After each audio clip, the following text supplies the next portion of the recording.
That's interesting. Makkah was not always the center at first. Baitul Maqdis. The direction Qibla was later changed to Makkah. This shift is mentioned in the Quran. The Quran was not compiled as one book during the Prophet's life. Many people assume the Quran was always in book form, but during the time of Prophet Muhammad, it was memorized and written on materials like bones, leather, and leaves. It was compiled into one standardized book later under the caliphs. The concept of time in Islam is very deep. Islam does not treat time casually. For example, Islamic calendar is lunar, not solar. A day in the Quran can mean different lengths, sometimes even thousands of years, showing a non-linear understanding of time. The Kaaba has been rebuilt multiple times. The Kaaba you see today is not exactly the original structure. It has been rebuilt several times due to floods, damage, and renovations, even during the lifetime of Prophet Muhammad sallallahu alaihi wasallam. Seeking knowledge is considered in Islam. Learning is not just encouraged; it's spiritually rewarded. Early Muslim civilizations became leaders in science, medicine, philosophy, partly because knowledge was seen as a religious duty. Medina was one of the first multi-religious constitutions. The constitution of Medina, established by Prophet Muhammad sallallahu alaihi wasallam, created a society where Muslims, Jews, and other tribes lived under mutual agreements, something quite advanced for its time. Some Quranic verses were revealed because of its necessity. Yes, certain verses were revealed in response to real life situations called Asbabul Nuzul. Understanding the context can completely change how a verse is interpreted. Attention yap can change the value of actions. In Islam, the same action can have different spiritual value depending on attention. Even everyday acts like eating or working can be considered ibad if done with the right purpose. In Islam, the same action can have different spiritual value depending on intention. Every day acts like eating or working can be considered ibad worship, if done with the right purpose. Yes, this is our Islam. Okay, let me ask some hidden stories of Prophet Muhammad sallallahu alaihi wasallam. Stories of Prophet Muhammad. Let's see what it answers. Why our network is too slow today? Let me tell you first that the certain verses were revealed in response to understanding the context can completely change how a verse is. Okay, that's a good question, but it's important to be clear. There are not real hidden stories about Prophet Muhammad in the sense of secret or unknown accounts of his life. His life is one of the most careful record in history. What does exist are lesser known incidents they don't get talked about often. There are a few of those. Okay, show me. And after facing rejection in Makkah, Prophet Muhammad sallallahu alaihi wasallam went to the city of Taif seeking support. Instead, people mocked him and had children throw stones at him until he was injured. Yes, I have heard about it. What's lesser known is what happened after an angel offered crushed the stone between mountains, but he refused and prayed for the future generations to be guided. This moment shows an extraordinary level of patience and mercy. He repaired his own shoes. Despite being a leader, he would stitch his own clothes. These details are often overlooked, but the highlight is the humility. The story of the cat and the clock. Okay, let me read it. A popular story says the cat fell asleep, cut off the on his cloak. Rather than disturb it, he cut off the portion of cloth because of child crying. While leading prayers, Prophet Muhammad sallallahu alaihi wasallam once heard a baby crying. He shortened the prayer so the mother would feel distressed. The small movement shows deep empathy and awareness of others. He accepted advice even from younger people. Okay. During events like Battle of Badr, companions suggested strategic changes, like where to camp near water. He accepted good advices, even from younger, less dominated, showing a culture of consultation. Sure.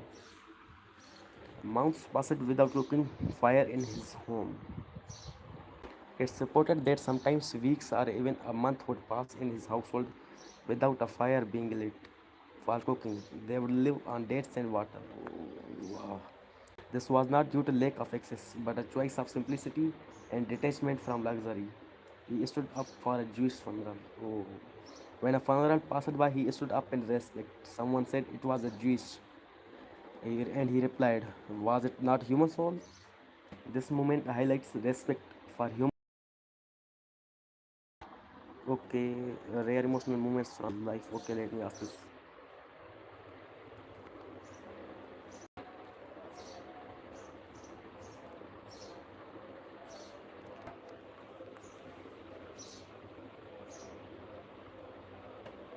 What? Yeah. Why the net is working too slow today? That's a thoughtful angle because some of the most powerful parts of the life of Prophet Muhammad. He cried at his son's death. Okay. When his infant son Ibrahim passed away, Prophet Muhammad wasallam, tears fell from his eyes. When someone was surprised, he said, "The eyes shake and the heart feels sorrow. But we only say what pleases Allah."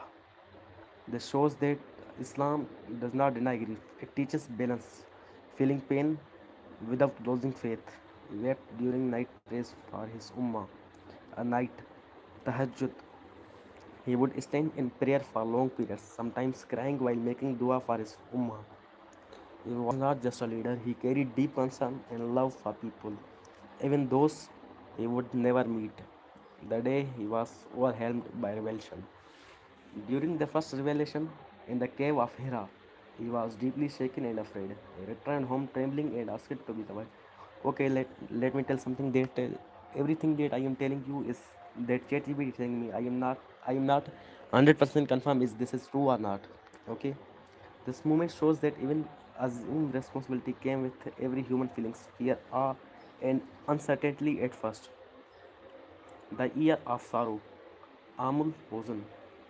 In 1 year, he lost both his beloved wife Khadija anhu, his uncle Abu Talib. This period is known as the year of sorrow. It deeply affected Prophet Muhammad emotionally and socially, as he lost both personal comfort and protection. When he forgave his enemies at Makkah, after years of destruction, when he returned victorious to Makkah, people feared revenge. Instead, he said, "No blame upon you today." This was not just a strategy, it was an emotional moment of a great mercy. Despite everything he had suffered, he felt hurt by people's rejection. There are verses in Quran that comfort him, indicating how deeply he felt when people reject the message. It shows he was not emotionally distant. He genuinely cared and felt pain when people turned away. His final moments were about his people. In his final moments, instead of focusing on himself, Prophet Muhammad wasallam kept saying, "My ummah, my ummah, my ummah." Even at the end, his concern was for others. These moments show something powerful. He was not just a historical figure, he experienced grief, fear, love, hope, and mercy in every real ways. Okay, this is impressive. No one else what can do this now after Prophet Muhammad. Most of moments from other prophets. Okay, let me ask this and see what it tells. Okay, I am replying with only one if it answers or not. Alright, we pick at the The silent pain of Prophet Nuh alayhi salam. During the great flood, Prophet Nuh alayhi salam saw his own son refusing to believe and being swept away by the waves. What is prophets felt the pain of losing loved ones who chose a different path. Okay, sorry, my network was gone. So, the loneliness of Prophet Ibrahim alayhi salam. When Prophet Ibrahim was thrown into the fire by his people, he stood completely alone, rejected by his entire society. He emotionally was in his calm trust instead of panic, not loud emotion but a deep quiet strength in isolation. The years of tears of Prophet Yaqub. Okay. After losing his son Yusuf, Prophet Yaqub cried so much over the years that he lost his eyesight. But the rare emotional detail. He never complained against Allah. He said, I only complained of my sorrow and grief to Allah. A powerful example of accepting pain while keeping faith. The fear of prophet.